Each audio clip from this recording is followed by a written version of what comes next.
పరిస్థితి కనిపిస్తుంది. ఈ రాష్ట్రం నష్టపోకూడదు, మన భావి తరాలు మనం క్షమించకుండా ఉండడానికి ఈ కలయిక, ఇది రాజకీయ కలయిక కన్నా రాష్ట్ర ప్రజలకి మన భావి తరాలకి అవసరమైనటువంటి కలయిక.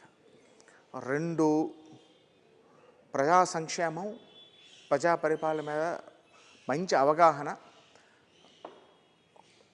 రాష్ట్ర ప్రజలు రాష్ట్రం యొక్క భవిష్యత్తుకి మంచి కోరుకునే ఇద్దరు వ్యక్తుల మధ్య ఈ కలయిక ఇది ఒక చారిత్రక అవసరం.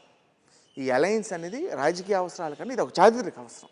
బొబ్బిలి ఒక రాజవంశానికి సంబంధించి మీ తాతగారు రాజకీయ చరిత్ర, ఆయన ఒక సీఎంగా మళ్ళీ చేయటం, మీకు అసలు ఈ రోజున రాజకీయాలు అవసరం లేదు, దాని ద్వారా మీరు లబ్ధి పొందాల్సిన అవసరం లేదు.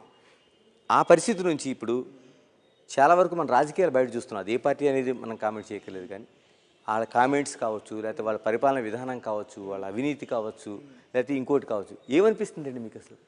అంటే నాన్నగారు చనిపోయే ముందు ఒక మాట చెప్పారు, ఒరే మేము రాజకీయం చేసినప్పుడు ఊరికి ఒక పెద్ద మనిషి వచ్చి మా ఊరికి ఏంటి అని అడిగేవారు, ఇవాళ ఊరికి 10 మంది వచ్చి మాకేంటి నాకేంటి అని అడుగుతున్నారు ఆ రోజుల్లో. ఇప్పుడు ఆ 10 మంది 100 మంది అయ్యారు. పూర్వం ఉన్నటువంటి రాజకీయ విలువలకి, పూర్వం ఉన్నటువంటి రాజకీయ కట్టుబాటుకి, గ్రామాల్లో అవనివ్వండి, పట్టణంలో అవనివ్వండి, నైతిక విలువలకి, ఎథిక్స్కి ఇప్పటికి చాలా తేడా ఉంది. మాలాంటి నిజాయితీ పరులు ఇప్పుడు ఉన్నటువంటి పొలిటికల్ సిస్టంలో కొంత సఫర్ అవుతున్నాం. కానీ సఫర్ అవుతున్నామని మనం తప్పుకొని మనం ఒక లగ్జూరియస్ లైఫ్, ఒక హ్యాపీ లైఫ్ లీడ్ చేస్తే నిజంగా అవసరమైనటువంటి మనల్ని నమ్ముకున్నటువంటి పేదవాడు, మనల్ని నమ్ముకున్నటువంటి మన వర్గం, మనల్ని నమ్ముకున్నటువంటి ప్రజలు ఏమైపోతారు? నాకు వెరీ వెరీ హ్యాపీ, నేను ఒక వైల్డ్ లైఫ్ ఫోటోగ్రాఫర్ని, నాకు అన్నిటికన్నా సుఖం, అన్నిటికన్నా హ్యాపీనెస్ వైల్డ్ లైఫ్ ఫోటోగ్రఫీ నాకు ఇస్తుంది. దేవుడు నాకు ఇచ్చినటువంటి అవకాశంతో నేను ఏ ఖర్చు పెట్టకుండా, ఇవేవి ఫిలాంథ్రపీ చేయకుండా, ఈ సేవా కార్యక్రమాలు చేయకుండా నేను హాయిగా దేశ విదేశాలు తిరగలను. నేను బొబ్బిలి సంస్థానం ఏర్పడిన దగ్గర నుంచి కూడా ఎప్పుడు కూడా for the people, of the people, by the people, ప్రజలు అభిష్టం, ప్రజల ప్రజల సంక్షేమానికి ఎప్పుడు సంక్షేమంతో ఉండాలన్నటువంటి జీవనాలు ఆ రోజుల్లో పరిపాలకులుగా, సంస్థానాధీశులుగా మా పూర్వీకులు సాగించారు. ఈ రోజుల్లో ప్రజాస్వామ్యంలోనే మనకి ఏ పరిస్థితిలో ఉన్నా మన ప్రజలను మనం చూసుకోవాలి. మనం ప్రభుత్వ నిధుల గురించి మనం వెయిట్ చేయకూడదు, మనం మంచి కార్యక్రమాలు చేయాలి.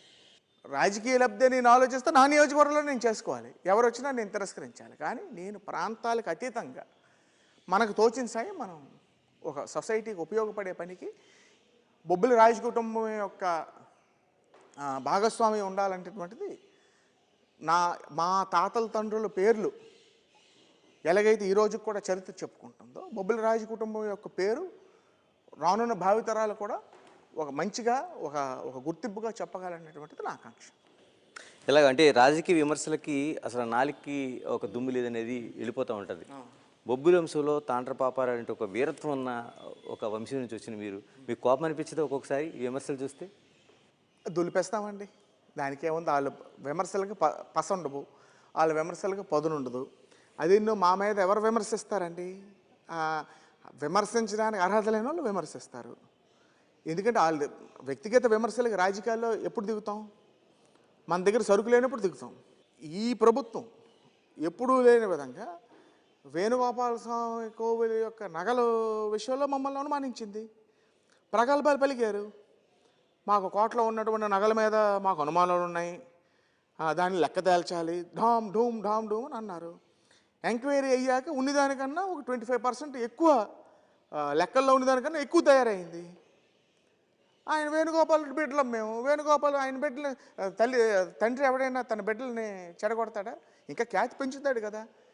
మరి ఆ బయటపడినప్పుడు ఈ ప్రగల్భాలు పలికిన, ఈ తప్పుడు కూతలు వాగినటువంటి పెద్ద మనుషులు మరి అప్పుడు వచ్చి కూడా మరి మాట్లాడాలి కదా, మాట్లాడలేదు. దేవుడే వాళ్ళకి సమాధానం చెప్పాడు.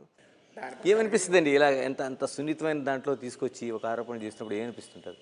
కొంచెం బాధపడ్డాం. ఏ రోజు కూడాను ఎప్పుడు ఏ కష్టం వచ్చినా, ఏ పరీక్ష వచ్చినా తండ్రి నీదే భారం అని ఆ వేణుగోపాల్ని ఏ రోజు మేము పూజించి మొక్కినప్పుడు ఎప్పుడు అన్యాయం చేయలేదు. నీదే భారం తండ్రి, నా కుటుంబం ఒకటే కోరు. అవాళ నగలు లెక్కింపైనప్పుడు ఉదయం కోవిలికి వెళ్ళాను. నిజంగా నీ సేవలో నీకు జరగవలసిన కైంకర్యంలో మాదేమైనా లోటుబాటు ఉంటే తప్పకుండా మమ్మల్ని శిక్షించని దేవుణ్ణి కోరుకున్నాను.